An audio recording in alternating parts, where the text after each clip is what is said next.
Dari sinilah lokasi Ubud berasal. Saya Olen, kelas 11 SMK Negeri 1 Mas Ubud. Saya sangat menyukai membuat film dokumenter. Dan kebetulan, jurusan yang saya ambil multimedia, memungkinkan saya berlatih membuat film dokumenter.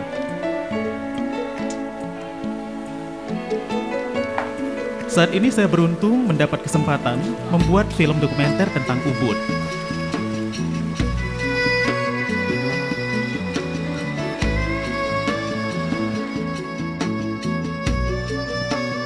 Ada apa ini, Pak?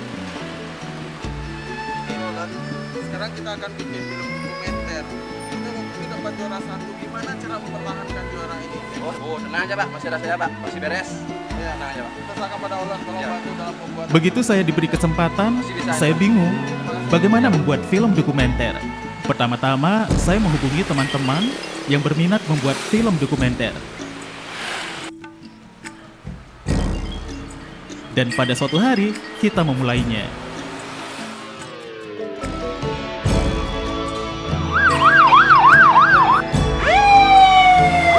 Saya mendapatkan ide dari kata sebuah iklan. Yang lain ada maunya, gue apa adanya.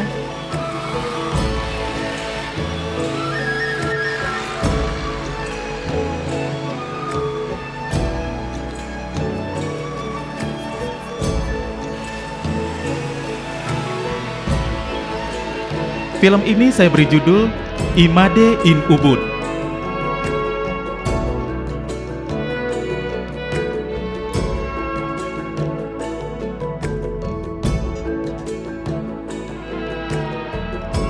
Dalam perjalanan menuju ke Ubud, saya melihat Arsop menjual barang-barang yang tidak lazim.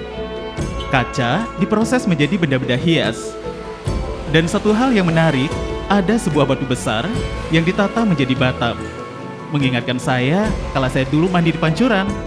Dikarenakan kami kurang berpengalaman, terjadilah tragedi yang dilakukan oleh kameramen saya. Terlalu asik, dia mengerjakan benda hias dari kaca, dan kami harus membayar.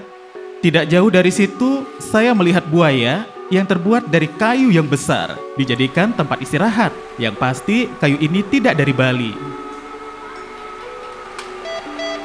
Karena dulu, Ubud belum ada rumah sakit. Saya tertarik pada tukang parkir yang dengan ramah mengatur kendaraan yang masuk ke rumah sakit tersebut.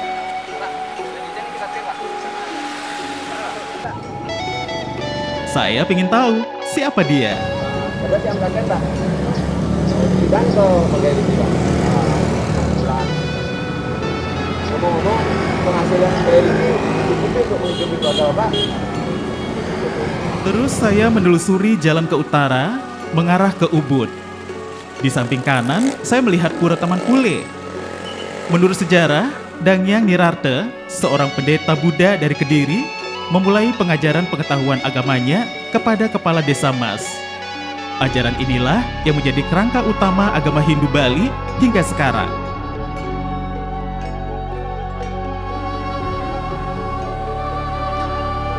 Pura Taman Pule memberikan inspirasi juga kepada Dangyang Nirarte untuk lebih mengutamakan muatan keindahan kepada tata cara peribadatan. Oleh karena itu, setiap upacara agama Hindu Bali selalu berdimensi keindahan, apakah itu dengan sesajian, tata berpakaian, tata bangunan peribadatan. Perjalanan saya di pertigaan Banjarteges yang merupakan jalan utama masuk menuju Ubud.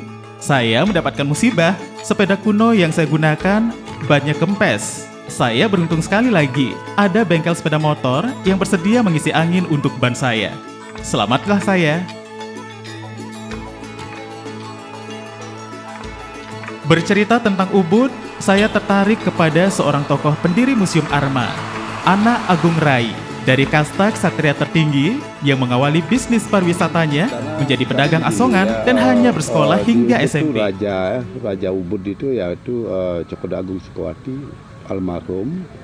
Ya boleh dikatakan beliau itu sangat proaktif mempromosikan katakanlah seni budaya yang ada di Ubud yang kita warisi sampai sekarang. Memang itu yang saya sebut itu living tradition gitu ya. Jadi beliau sangat aktif dan sangat secara berkesinambungan itu ya, menghost orang-orang baik pejabat dari luar negeri, seniman-seniman besar yang berkunjung ke Ubud seperti Charlie Chaplin ya, antropologis American dari Amerika seperti Margaret Mead dan Bateson, Miguel Covarrubias, Bonnet, Walter Spies. Jadi mereka itu sudah berinteraksi ya. Nah, untuk mendatangkan orang-orang ini, kebetulan waktu itu juga Raja Ubud, salah satu Raja Cokordo, almarhum Cokordo Rakus Sukoati, beliau itu seorang politikus, sudah masuk ke ranah katakanlah zaman itu DPR-nya zaman Belanda ya, beliau baru tinggal di Bandung waktu itu. Nah, mungkin waktu itu beliau ketemu Walter Spies atau ada semacam atau mengunjung Walter Spies di Keraton Jogja. Waktu itu Walter Spies sedang mengajar musik modern di Jogja. Nah, di sanalah muncul dialog itu. Nah, akhirnya Cokordo Rakus Sukoati itu beliau mengundang Walter Spies untuk datang ke Ubud. Keberuntungan datang lagi. Saat itu tanggal 5 Mei 2012, bulan purnama super, di mana bulan menampilkan keindahannya yang terbesar dibanding bulan purnama sebelumnya.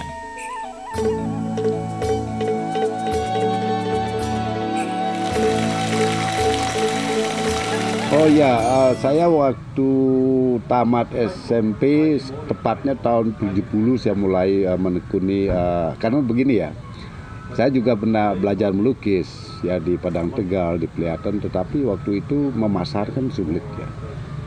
Sangat sulit untuk memasarkan, kemana kita pasarkan karya-karya ini kan, masih bisa dihitung dengan jari toko-toko yang menjual karya seni itu ya. Nah, karena keinginan saya itu tadi berinteraksi dengan orang-orang luar yang ada di Ubud ini ya. Tentunya saya waktu itu sebelum saya putuskan katakanlah sebagai dagang ancung ya, dagang asongan itu ya. Saya itu masuk jadi semacam petunjuk ya, ngajak tamu-tamu itu keliling melihat suasana Ubud itu. Seperti juga di dalam film Eat, Pray, and Love yang dibintangi oleh Julia Robert, Pasar Ubud memberikan inspirasi kepada setiap orang yang berkunjung. Ada suasana dahsyat, di antara kehiruk-pikukan, ada keharmonisan dan keindahan yang saya baru rasakan sekarang. Padahal saya sudah bertahun-tahun keluar masuk Pasar Ubud. Itu saya nunggu di Pasar Ubud, menunggu tamu-tamu yang dari Denpasar itu naik bus ya. Atau ya dalam zaman itu kan bisa dihitung dengan jari berapa bus yang ke Ubud ya, ada Setara, ada Trunojayo, ada Pandu ya. Sampai di Pasar Ubud kan dia turun masuk pasar, setelah itu saya berkenalan, saya lah yang ngajak tamu-tamu itu memperkenalkan Monkey Forest. Begitu Bapak Agung Rai menyebut Monkey Forest, yang saya anggap dulu biasa-biasa saja, timbul niat saya untuk mengunjungi apa sih di balik Monkey Forest itu. Ternyata benar, Monkey Forest bukan tempat biasa-biasa saja. Monyet makaka yang menjadi hama di tempat lain, di sini dia menjadi penarik devisa dan memberikan penghidupan kepada masyarakat di sekitarnya. Dinaungi oleh hutan yang terpelihara dan juga dihuni berbagai satwa. Dikunjungi oleh lebih dari 200.000 pengunjung dari segala penjuru dunia, Monkey Forest menjadi wujud kombinasi kelestarian alam dan bisnis wisata yang saling menguntungkan. Ya, ini ada Monkey Forest, ini mengunjungi rumah-rumah pelukis, di rumahnya Kak Kobor, di Pengosekan Padang Tegal itu saya hafal gitu ya. Karena mungkin satu hari bisa 5 kali kita dari Pasar Ubud keliling ya, memperkenalkan Ubud secara utuh gitu, baik budayanya, tradisinya, baik kehidupan malam ya. Mungkin dulu kehidupan malam Ubud hanya dihiasi suara jangkrik dan kodok. Tetapi sekarang suasana malam Ubud cerah ceria. Berbagai restoran menyajikan makanan dari berbagai kuliner dunia, siap memuaskan para wisatawan. Dan tak lupa berbagai pertunjukan kesenian Bali disajikan di berbagai tempat. Sehingga malam di Ubud memberikan kenyamanan lengkap bagi wisatawan. Tetapi kemana ya suara kodok dan jangkrik yang dulu menghiasi Ubud? Di desa-desa kan kita sambil nonton gitu ya, kita ajak dia ke pura ya, pakaian Bali gitu. Saya ingat waktu itu nonton topeng, nonton wayang itu sampai dia itu asik sekali ya. Jadi dia itu masuk ke budaya kita. Dari sanalah muncul sebetulnya dari mulut ke mulut, bahwa saya juga tidak menyadar bahwa orang-orang yang saya bawa itu kebanyakan penulis-penulis gitu. Nah, secara tidak langsung mereka inilah yang mempromosikan Ubud itu sebagai daerah yang memiliki budaya yang khas, gitu, artistik dan sangat nyaman, damai, tentram sebagai sumber-sumber inspirasi. Dari lukisan Walter Spies, tak ada keramaian, lengang, sunyi, tetapi indah. Sekarang jauh berbeda. Tetapi masyarakat Ubud tetap mempertahankan adat istiadat utama mereka. Adat agama Hindu Bali yang telah berumur lebih dari 800 tahun sejak Danghyang Nirarte tiba di Pulau Taman Pule.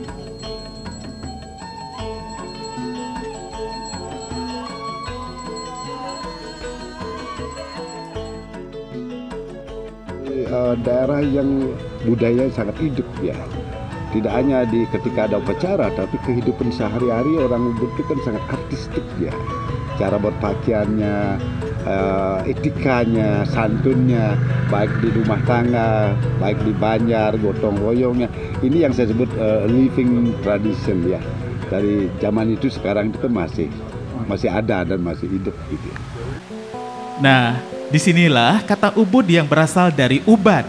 Dari sinilah kata Ubud berawal. Dimulai dari seorang resi yang datang dari Jawa, Resi Markandeya, menemukan pertemuan dua sungai yang menurut tradisi Hindu merupakan tempat suci dan memberikan manfaat penyembuhan.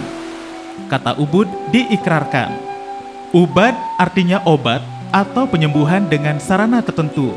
Di samping pertemuan sungai atau yang biasa disebut campuhan, di sekitar tempat tersebut tumbuh liar berbagai tanaman obat yang berkhasiat. Tapi sayang, tempat ini tidak lagi dikunjungi oleh para wisatawan. Mungkin mereka tidak mengenal apa arti kata Ubud lagi. Bagi mereka, Ubud adalah tempat di mana para pecinta keindahan mendapatkan inspirasinya, bukan tempat menyembuhkan jiwa.